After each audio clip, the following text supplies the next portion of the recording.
बिस्मिल्लाहिर्रहमानिर्रहीम। सा के ऊपर पेश है, सू को बगैर खींचे पढ़ेंगे, मगर मीम मुशद्दद है। मीम मुशद्दद और नून मुशद्दद पर हम गुन्ना करते हैं, एक अलिफ की मकदार खींचकर गुन्ना करेंगे। सुम्मा और सा नरमी वाला हर्फ है, इसको नरमी के साथ अदा करने का तरीका कार यह है कि आप अपने ऊपर वाले दांतों को जुबान की अगली वाली टिप के साथ लगाएं तो सा नरमी के साथ अदा होगा। सुम्मा या के ऊपर पेश है, यू को बगैर खींचे पढ़ेंगे। या का लफ्ज़ हरूफ तहज्जी की तरह जैसे हम पढ़ते हैं वैसे ही अदा करें।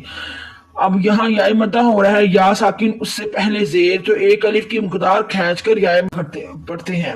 यू मी ता के ऊपर पेश है, तू बगैर खींचे पढ़ेंगे। ता का लफ्ज़ हरूफ तहज्जी की तरह ही पढ़े जैसे हम हरूफ तहज्जी में पढ़ते हैं। काफ के ऊपर पेश है, कू काफ को बगैर खींचे पढ़े, और ये काफ बरीक है, इसको बरीक ही अदा करना है, मोटा नहीं करना। काफ को